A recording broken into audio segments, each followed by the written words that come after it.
Hey, this is Miss Cooper here, giving you your Chapter 10 commentary video, Part 1.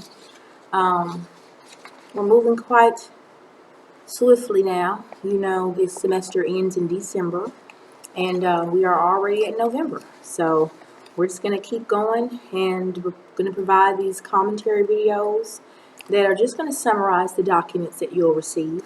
Each week, you're receiving notes, and this week, for Chapter 10, which is dealing with a couple of very interesting things.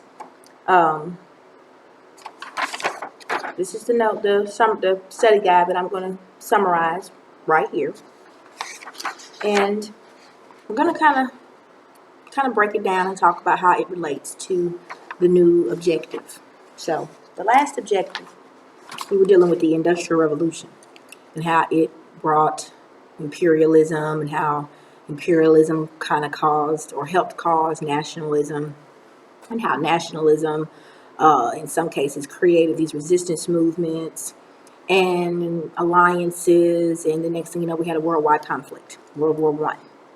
When we get out of World War I, we're looking at the world between wars, and we're thinking about things like the Great Depression, which you learned about in last week's material, the rise of the dictators, Benito Mussolini in Italy, Francisco Franco in Spain, and Adolf Hitler in Germany, Joseph Stalin in Russia. Or at the time it was the Soviet Union. So now we're moving into a few other issues. So here is the objective for now, this new group of chapters. So 1 through 3 was the Age of Revolution. Chapter 4 through 9 really all discuss the Industrial Revolution and the implications of it. Chapter 10 pretty much is dealing with still nationalism and imperialism. Okay, so we're still kind of teetering before we get through the Great Depression. We already got through the Depression in the last chapter. We kind of already talked about these totalitarian dictators, but as we move towards World War II, which will happen in Chapter 11, here's where we are in Chapter 10, analyzing the patterns of nationalism and imperialism, including cultural, geographic, and political effects on colonized regions. Okay, so now we're going to kind of look at these specific regions that had to deal with the aftermath of imperialism. So that's where this document is taking us, okay, the visual study guide. So the first lesson, there are 4 lessons in this chapter, and the first lesson is about religion in South Asia. So we look at India is the best example of South Asia because it's at the southern tip, okay, the southern portion of the continent of Asia, India. And India is the home of Hinduism, but religions tend to expand.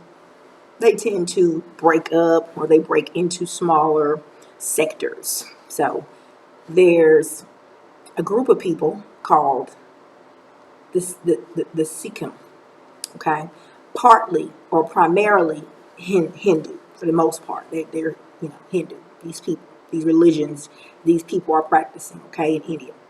In Pakistan or in Bangladesh, Pakistan and Bangladesh rather, two distinct countries, are primarily Muslim. And then you have East Punjab, which is primarily Sikh. Then you have Nepal, Bhutan, Sri Lanka, Jammu, and Kashmir. They're primarily Buddhist.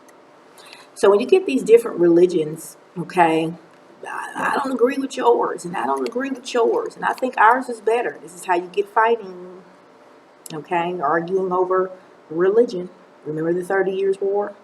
Religion, whose religion is better, whose religion is more pure, all of that type of stuff. So that's what lesson 1 is going to deal with. Lesson 2, talking about the Iran-Iraq war. So let's see what this war is about. Yet another war. Religious disputes caused Iran and Iraq to have uneasy relations. Iranians are mostly Shia Muslims, while the Iraqis under Hussein, we're talking about Saddam Hussein, were mostly Sunni Muslims.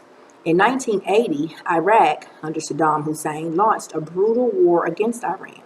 During the war, children were used to clear dangerous minefields. They sent a child out to go see if the child blew up to let us know, is it safe? Send a child out there. Hussein used poisonous gas against soldiers and civilians, especially the Kurdish people. Another example of people living in the same region that can't stand each other. In 1988, Iraq and Iran signed a ceasefire, but the issues of the war were left unresolved. So yeah, Iran and Iraq, next door neighbors. Yeah, can't stand each other. Israel and Palestine, same country neighbors, same region, living literally a border across from each other. Not even a natural border, not even a river, just this is the border. People that live close and can't stand each other. Lesson 3 talks about challenges in new African nations. So new African nations, all going to be a challenge. If you're a new nation, you need to be able to feed yourself. You need to be able to protect yourself. You need to be able to be self-sufficient. You need to be able to govern yourself. You need to be able to take care of any outburst or uprising or revolt that takes place in your country if you're going to be a new independent nation. Because that's what independence means. You can take care of yourself. You don't need someone else to bring you food, to bring you water, to fight for you, or to defend you. You can do it pretty much yourself. There's nothing wrong with having allies, but it's a difference when you cannot sustain yourself without help. Okay? So these are some challenges about these new nations in Africa. They were dependent on exports such as rubber and oil. Number one problem, don't get dependent. They were dependent on foreign investment. Number 2 problem, stop needing people to give you money. Number 3, using natural resources for uses other than building a foundation for an industrial economy. So if you have what you have and you're using it in a bad way, or you're not using it in the way that it could be most beneficial to your country, I mean, you're asking for some problems. The next one says droughts and population growth, slow economic growth, and taxing resources. So you already weren't using the resources the way they could have been used. And now there's all this population growth, and you're dependent on all these other countries, but you want to be an independent nation. It's always going to cause a problem. Poverty is widespread among rural and urban dwellers. Remember, rural is country, urban is city. Sanitation and transportation systems are overwhelmed by massive slums. We can't even get everybody where they need to go. Transportation systems, we don't even have the capacity to get people in a bus or on a train or on a plane to go from point A to point B. It's not developed. So yeah, if you're going to be an independent nation, you have to be developed or developing, okay, or industrializing, trying to make sure that your nation can maintain itself. And then lesson 4, this is the last thing of this video, challenges in Latin America. Okay, so the Mexican Revolution in the early 1900s created political stability that lasted for many years. At the end of the 1960s, student protests against the one-party government led to change. In the late 1970s, new oil reserves were discovered, which led the government to become more dependent on revenue from foreign oil sales. Remember that, depending on foreign. Then President Carlos Salinas de Gortari began working with the United States to form NAFTA, okay, North Atlantic Free Trade Agreement. That's NAFTA, which went into effect in 1994. Now that's in Mexico. In Central America, we've got in 1954, with the support from the United States, Jacobo Arbenez of Guatemala was overthrown. El Salvador was rocked by a bitter civil war in the late 1970s and 1980s. A peace settlement ended the war in El Salvador in 1992. The Somoza family, who used murder and torture to silence those who opposed them, controlled Nicaragua for 43 years. They were supported by the United States for most of this period. The United States supported the Contras against the Sandinistas due to their alignment with the Soviet Union. Then in South America, Salvador Allende, a Marxist, became the president of Chile in 1970. Military forces led by General Augusto Pinochet killed Allende in 1973 and set up a dictatorship. The Pinochet regime was one of the most brutal in Chile's history. Pinochet finally lost in 1989 in free presidential elections.